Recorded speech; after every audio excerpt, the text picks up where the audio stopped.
Christina and Paul ended up in an orphanage after a terrible fire started in their house and destroyed everything.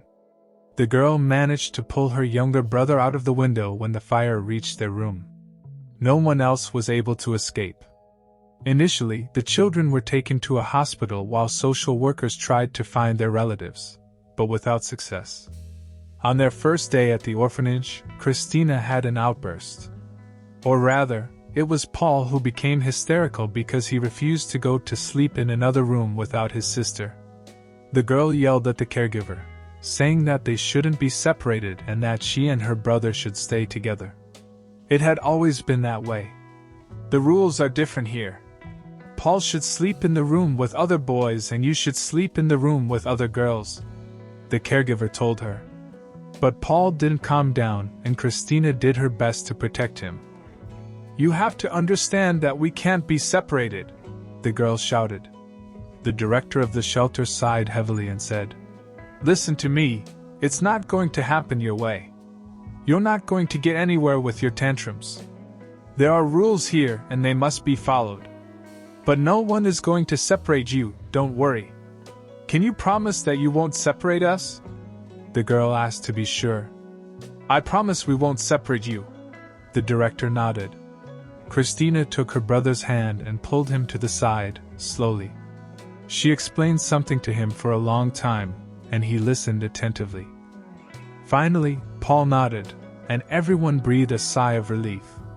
From then on, Paul and Christina started sleeping in different rooms, but the children were only separated during the nights. When Christina was in class, Paul always sat by the window 10 minutes before the girl arrived, waiting for his sister. I've never seen such a strong bond between siblings, said one of the caregivers. The children finally settled into the orphanage, but soon everything changed. A couple began visiting them.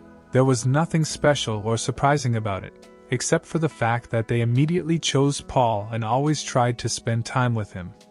Christina didn't really mind the special attention Paul was receiving. She would be happy if he was, because she knew they wouldn't be separated, since the director of the orphanage made a promise to her. No, you can't do this, you promise! Christina shouted and tried to escape from the caregiver's hands. No one wants to adopt you because of your bad mood, but at least your brother has a chance to have a family. These people will be able to give him a decent and comfortable life. The orphanage director shouted back at her. Christina bit the caregiver's hand and ran to the yard, desperate. That afternoon, the couple tried to push Paul into the car, but the boy was hysterical. The child kicked and screamed and tried to break free. Suddenly the woman slapped the boy in the face. Paul was in shock. Poor child. The man took advantage of the situation and quickly put the child in the back seat and closed the door. Then he shoved his wife into the car, who remained motionless there, horrified at what she had just done. The car accelerated and then started to drive away. Christina struggled to catch up. She could see Paul's crying face through the rear window. When the boy pressed both hands against himself and looked at his sister. Suddenly, the girl stumbled, fell, and hit her head hard. Amidst tears, Christina watched the car drive away, taking her little brother to the unknown. Well, she had just lost the only family she had. Christina didn't leave her bed in the following days. The girl refused to eat or drink and didn't react to anyone or anything around her. It was as if she had died inside. She remained motionless as if she were paralyzed. All attempts by the caretakers to reach Christina were fruitless. When they tried to force the girl to at least sit on the bed, she fainted. After losing her brother, the girl stopped talking, or rather, physically couldn't. She was transferred to a special needs orphanage. Gradually, she snapped out of it. Nothing like time, you know? So, the girl tried to at least find out something about her brother. Christina could only communicate in writing, but everyone thought she was just pretending, so they didn't give her paper and pen. The girl was hysterical. She made strange sounds, waved her hands, spat, and pushed the caregivers. Eventually, she was put in the psychiatric ward, and the more she tried to prove that she was okay, the more she convinced the doctors that she needed psychiatric help. Christina spent a whole year there. There was an elderly woman in the infirmary who paid special attention to the girl. Her name was Vera, and she was the janitor. She brought Christina a notebook and a pen and started talking to the girl regularly. Vera began to teach Christina to be more restrained, to think before doing something, to be more balanced and reasonable. Gradually, Christina listened carefully to the woman. No one had ever tried to help the girl before. Perhaps it was thanks to Vera that Christina was able to survive in that institution, which she felt was like a prison. At the age of 18, the young woman was finally free. It was even hard to believe. Christina accepted any job she could find, often working without rest. She saved every dollar, dreaming of buying her own house. Eventually, the young woman fell in love and met a man in the supermarket.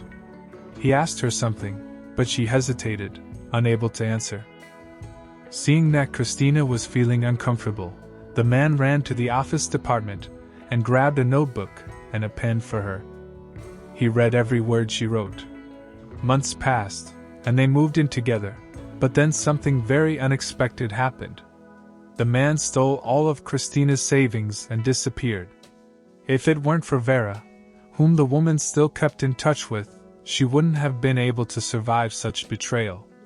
The woman helped Christina overcome her depression, and although the young woman considered her life meaningless, full of tragedies and disappointments, Vera always said that life was beautiful and that every moment should be appreciated. She also said that all the best things in life were still ahead of Christina. Vera helped Christina get a job as a cleaner in a restaurant. At first, the staff avoided the mute girl. But soon everyone got used to her, and she made friends there. The restaurant owner, Ian, was a good man. He allowed his employees to take leftover food home, valued hard work, and always paid overtime. Christina liked her job because now she didn't have to spend money on food. One day, Ian asked Christina to stay a little longer to clean up the restaurant after a party for rich people was to be held there. Young, spoiled people sometimes behave like pigs and make a mess. Especially when they drink, he said. Of course, Christina agreed. She was always willing to earn some extra money, and besides, there was no one waiting for her at home. The young people were having a lot of fun, so there was a sound of breaking dishes. Soon, Christina grabbed a mop and ran to clean up everything. As she was taking care of the mess, one of the guests asked her a stupid question, and Christina raised her head and froze. "Why are you silent? Don't you want to talk to me?" the young man insisted. At that moment, a waiter ran over. "Sorry, she can't answer, she's mute." Christina approached the man and looked him straight in the eyes. So, she reached out and gently caressed the man's cheek, as she used to do when they were little. Everyone looked at them in shock. "Christina, is that you?" Paul said. Then they started talking nonstop. Paul told Christina that their parents moved to France, leaving him the family business. He was able to expand the company and significantly increase profits. "You know, I could never truly love my parents, even though I am very grateful to them for everything they did for me. We just lived together and pretended that everything was okay. Now, it's your turn. Tell me why you can't speak." "It's a very long story," Christina wrote on the paper. "I have all the time in the world." Paul hugged her tightly. They sat on a bench. She continued writing and he continued reading. Sometimes, Paul would jump up and wave his arms indignantly, swearing and shouting, then he would sit down and continue reading. A few months later, Christina and Paul returned to the same restaurant. "Christina, you look amazing." The restaurant owner recognized the woman, despite the fact that she looked completely different. "Thank you very much," she replied, surprising everyone. Yes, Christina could speak again. Paul took Christina to one of the best specialists, and it turned out that her problem could be solved. Christina now had her own big and beautiful apartment. Furthermore, Christina was going to become a psychologist and help children who found themselves in difficult life situations. Paul insisted on all of this. He gave her the greatest support. He said he remembered all the love and affection his sister had for him when he was little, so he considered it his duty to take care of her now, especially since he had the means and desire to do so. Thank you for watching until the end. Tell me what you thought of today's story. Let me know what you think in the comments, and subscribe to the channel if you haven't already. I'm counting on you. See you in the next video.